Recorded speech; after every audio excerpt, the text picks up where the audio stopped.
ಪ್ರೀತಿಸ್ತಾರೆ, ತಂದೆಯವ್ರ ಬಗ್ಗೆ ಅಷ್ಟೇ ಗೌರವ ಕೊಡ್ತಾರೆ. ಎಣ್ಣೆ ಬಂದಾಗಲೂ ಕನ್ನಡದ ಬಗ್ಗೆ ತುಂಬ ಚೆನ್ನಾಗಿ ಮಾತಾಡಿದ್ದಾರೆ, ಬ್ಯಾಂಗ್ಳೂರ್ ಬಗ್ಗೆ ಅಷ್ಟೇ ಗೌರವ ಕೊಟ್ಟು ಮಾತಾಡಿದ್ದಾರೆ. ನಾವು ಅವ್ರನ್ನ ನೋಡಿ ಬೆಳೆದವರು, ನಾನು ಅವ್ರ ಅಭಿಮಾನಿ, ತುಂಬ ದೊಡ್ಡ ಅಭಿಮಾನಿ ಅಂದರೆ ಹೇಳ್ಬೋದು. ತಂದೆಯವ್ರು ಇಟ್ಕೊಂಡು ಏನು ಸರ್ ಅವ್ರ ಅಭಿಮಾನಿ ಅಂತ ಹೇಳ್ಬೋದು. ಈ ಮಾತಿಗೆ ಏನು ಹೇಳ್ತಾರೆ, ತಂದೆಯವರು ಫ್ಯಾಮಿಲಿ ಆಗ್ತಾರೆ, ತಂದೆಯವ್ರ ಸ್ಥಾನ ಬೇರೆ. ಆದರೆ ಕಮಲಾ ಹಾಸನ್ ನಾನು ಕೂಡ ಸ್ಥಾನ ಬೇರೆ. ಯಾಕಂದ್ರೆ ನಾನು ಇನ್ಸ್ಪೈರ್ ಆಗಿದ್ದೆ ಅವರಿಂದ. ನನ್ನ ಒಂದು ಫೇವ್ರೆಟ್ ಆ್ಯಕ್ಟರ್, ನಿಮ್ಗೆ ಹೇಗೆ ಫೇವ್ರೆಟ್ ಆ್ಯಕ್ಟರ್ ಇತ್ತು, ನನಗೂ ಒಂದು ಫೇವ್ರೆಟ್ ಆ್ಯಕ್ಟರ್. ಖಂಡಿತ ಅವ್ರಿಗೆ ಗೊತ್ತಾಗುತ್ತೆ, ಅವ್ರು ಖಂಡಿತ ಅದಕ್ಕೆ ಏನು ಕೊಡಬೇಕು ಅವ್ರು 100% ಇದನ್ನು ಕೊಡ್ತಾರೆ ಅನ್ನೋ ಒಂದು ಭಾವನೆ ನನಗಿದೆ. ಯಾಕಂದ್ರೆ ನಾವು ಸಮಾರಂಭಕ್ಕೆ ಹೋಗಿದ್ದು, ನಮ್ಮನ್ನು ಗೌರವದಿಂದ ಕರೆದಾಗ ಹೋಗಿದ್ದೀವಿ. ಅದು ಏನಾಗಿದೆ ಅಂತ ನಮಗೆ ಗೊತ್ತಿಲ್ಲ.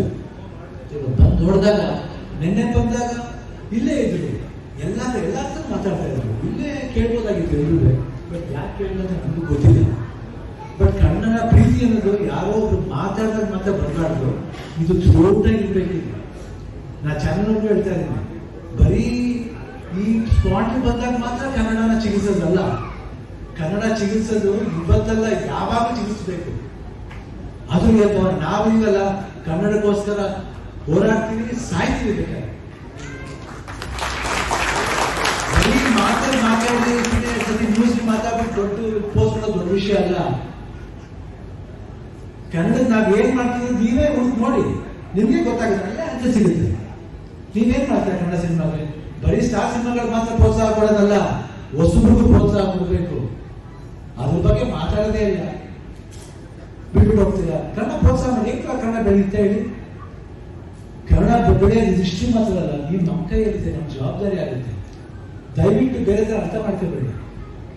ನಿಮ್ ಮನಸ್ಸು ನೀವೇ ನೋಡ್ಕೊಳ್ಳಿ, ನಾವು ಮಾಡ್ತಿರೋ ಸರಿನಾ ತಪ್ಪ ಅಂತ ನೀವೇ ನೋಡ್ಕೊಳ್ಳಿ. ಅವಾಗ ನಿಮ್ಗೆ ಅರ್ಥ ಆಗುತ್ತೆ, ನಿಮ್ಗೆ ಉತ್ತರ ಸಿಗುತ್ತೆ. ಸೊ ಅದರಿಂದ ಕನ್ನಡ ಸಂಘದ ಬಗ್ಗೆ ನಾವೇನು ದೊಡ್ಡ ಮಾತಾಡ್ಬೇಕಾಗಿಲ್ಲ. ಖಂಡಿತ ಅವ್ರಿಗೆ ಗೊತ್ತಿರುತ್ತೆ, ಅವ್ರು ಇಲ್ಲಿ ಅವರು ಸಿನಿಮಾಗಂತ ಪ್ರಾಣ ಕನ್ನಡ ಸಿನಿಮಾ ಮಾಡಿದವರು, ಅವ್ರಿಗೆ ಗೊತ್ತಿರುತ್ತೆ. ಅವ್ರು ಖಂಡಿತ ಏನ್ ಮಾಡ್ಬೇಕು, ಅವ್ರು ಖಂಡಿತ ಮಾಡ್ತಾರೆ ಅಂತ ಭರವಸೆ ಇದೆ. ಇಷ್ಟು ಹೇಳ್ತಾ